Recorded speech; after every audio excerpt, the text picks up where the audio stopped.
Hello, and welcome back for your daily dose of valuable Esports content, where I'm going to cover the games that took place today in the LEC and LCS, as well as preview the two best of threes for tomorrow in the LEC to determine who moves on to winter best of fives.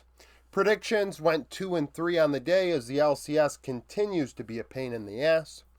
G2 BDS. I had this one, and I had it 3-0 as well. So G2 win handily. Caps MVP 14-6, 21, 28% of damage. Yike 10-2, 33 in jungle. Ice 10, 9, and 9, 28% of damage in the loss. So I figured even in G2's happy game they would find a way, and that did happen in game 2. But in game 1, it was close. At about 16, 15, G2 only had a 900 gold lead. Like, it was relatively non-existent. BDS had set a good tone with Sheo on Poppy. Now Caps on Azir ended up getting a couple solo kills in this game that turned it. Ice on the Varus was able to respond, but Caps was just so strong it was like a 1v9 performance. BB played Twisted Fate top lane, and that was interesting, to say the least. We saw a couple interesting places for TF that aren't mid lane today, in these games. But in the end, I mean, Caps' Azir was just on another level. He was on a mission today, and he was not going to be denied. He had a 12 CS lead in game 1 into Nuke's Orianna. Not to say that that's massive, because Nuke does struggle in laning. I do sing his praises, and at the same time, I'll be frank. I mean, his laning is a little bit sus. Game 2, 13-30. First turret fell. BDS 600 gold lead. Double-digit lead in top, jungle, and bot lane for G2. But Sheo on the Xin Zhao setting a good pace once again. So I thought Sheo did well in the early game. Clearly a trade in game 2. We have a Xin Zhao versus a Lilia in the jungle. So G2, although they get one playoff, they're willing to say, hey, we're going to take a CS lead and going to have Yike try and carry, and he did. He had the most damage in that game for G2, and also I think led them in gold share. So it was the Yike carry show, and in mid lane they had K'Sante, top lane Yasuo. So to me, that's more of their for fun game composition. I guess you could argue TF top lane also could fall into that in game 1, but seeing Caps on K'Sante, BB on Yasuo seems a bit, scrim oriented, if you will. Hansama on the Callista put G2 ahead in game 2. Nuke on the Orianna had a good shockwave, but Caps on the K'Sante in late game team fights was a big difference maker.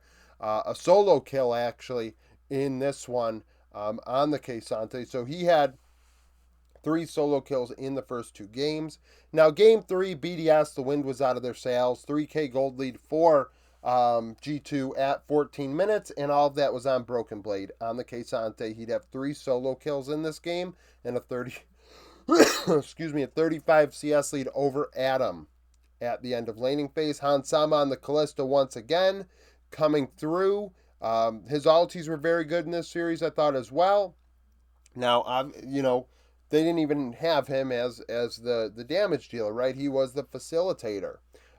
Ice on the Varus, solo kill in game 3. 2v2 kill, as Hans, if I recall correctly, tried to recall, and it was a little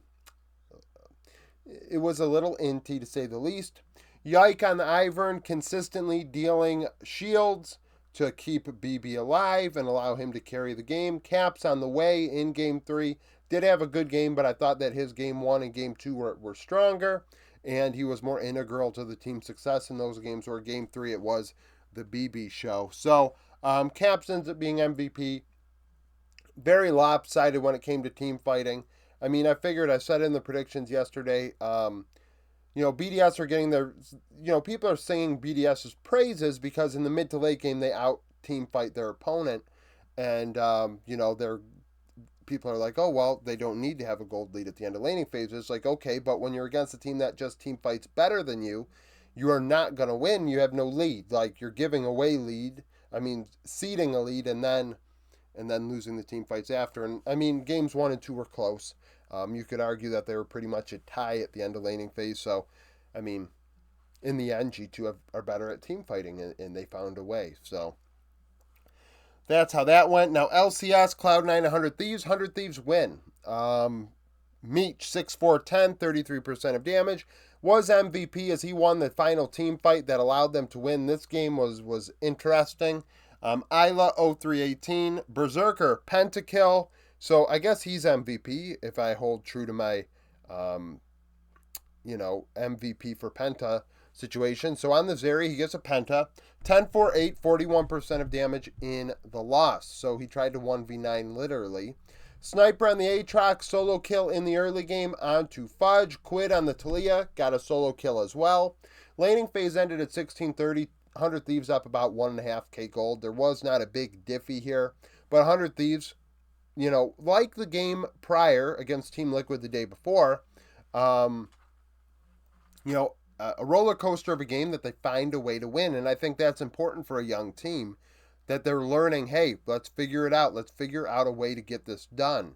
Now, Fudge on the Olaf did have a good mid-game team fight that allowed Cloud9 to take a little bit of a lead. Vulcan on the Bard, getting a lot of KP. I think he had 100% KP or damn near there when they did get the lead back. Berserker on the Zeri, strong team fight. Jojo Pune, strong team fight. But 100 Thieves had objectives. They had 2 Drakes in the early game, and they had a chance at Elder. So, with Soul. So Cloud9 worried about that. They're trying to out macro 100 Thieves and this and that.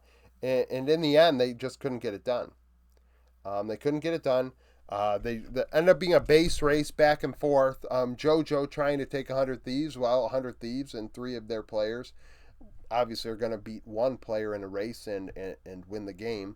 Meech triple kill around Elder to eliminate the Cloud9 players to allow themselves to win the game, which is why he gets MVP in that instance. So 100T win. And Blabber pretty non-existent in this one, in my opinion. Dignitas Energy, Dignitas win. Rich, 306, 36% of damage on a Kesante. Tomo, 602. FBI, 211 on Smolder, 30% of damage in the loss. One of those games where NRG really didn't have much going for themselves. I mean, Contracts did, or at least NRG, found a way to get to mid and bot in the early game, but Dignitas had nearly a 3k gold lead at the end of laning phase, and a 25 CS lead for Dove into Palafox. Dove actually would get a solo kill on the Tristana in the laning phase. XU on the Ivern. 100% KP as the team got ahead. Tomo on the Zaya, a triple kill in one of the late game team fights. Now, it's funny, I don't even have Rich written on here. It shows, I take the notes, then write the stats later, and Rich ended up dealing all the damn damage for the team. So Tomo was cleaning up what Rich was doing, so I guess I'm going to make Rich MVP or XU in that instance. It was lopsided off the rip. A 3k gold lead at the end of laning phase is hard to overcome. Team Liquid, Shopify Rebellion, Impact, let me rephrase that. Team Liquid win. Impact 513, 27% of damage. Yeon 608, Bvoy 020, 29% of damage in the loss. Another lopsided game. Team Liquid up 3k gold at about 17 minutes. Boogie more active than Umpty, but Umpty taking 2 Drakes and a Grub Spawn and Rift Herald blew the game open for them. So Core JJ on the Nautilus, strong in the early game to offset what Boogie was doing for Shopify. Core had a couple nice ultis and hooks on the Nautilus, and then Impact on the Rumble, key triple kill in a late game team fight that would win them the game. Essentially, would push them over the edge, get them a sizable lead that Shopify just simply could not overcome. Last game, FlyQuest Immortals. FlyQuest would win. Bwippo 318, 25% of damage. Inspired 615. Mask 242, 31% of damage in the loss. That seems to be the case for Mask every game. He's going to lead the team in damage. Tactical played Twisted Fate 80 carry. That went about how it sounds. So, end of laning phase, 12 minutes. FlyQuest had a 2.2k gold lead, 40 CS lead in bot lane, as Masu actually had 2v2 kills in bot lane. Very aggressive on the Callista and taking it to Immortals. As IMT were just trying to make plays down there, honestly, and Masu was outplaying them. And you could argue maybe that was because they were using Twisted Fate and they didn't really know how to play around it properly, if there even is a way. In terms of making plays, it was pretty even, but Fly were just stronger. Whippo, very strong into Castle. That turret was coming down whether Castle liked it or not. And then in the mid to late game, Inspired taking over on the Viego. I think he had a Quadra, and then Jensen had a Quadra of his own. The scoreboard froze, so I don't believe there was a pause. I just think it froze in game, so I'm trying to think. Yeah, I think they both had back-to-back Quadras around the Drake pit and back-to-back Drake fights. And yeah, I mean, Inspired is more important. It was the first one, so it gave FlyQuest a bigger advantage. And then Jensen's, padding the stats, if you will, cleaning it up in the very late game on the Azir. And Masu, I mean, hell, had a great early game, but wasn't as important in the late game. So, Fly win.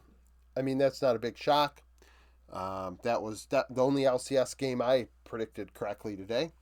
LEC, as I just realized, I'm going to have to blur out this section where my hand just went on this video. I fucking hate having to do that. I left my predictions on the screen. So, Mad Lions Koi Vitality. Mad Lions 5-4 coming off of a win against Giant X. Vitality 4-5 coming off of a loss to BDS. Last time they played, Mad Lions won. Seppa 808, 31% of damage in the win. Karzi 345, 25% of damage, 25% damage in loss. Big game, big series is Vitality, Mac, Karzi, Hilly. Is there a revenge angle there? I don't know. Are they going to flip heads? I don't know. SK Gaming and Fnatic, both 5-4. SK beat Heretics. Fnatic lost to G2 when they played. SK won in week 1. Exakick 515, 29% of damage. Noah 330, 23% of damage in the loss. Thank you for watching this video. If you liked it, like it. Subscribe to the channel for daily League of Legends content. Follow me on Twitter, join the Discord, become a YouTube supporter, and hope to see you again tomorrow.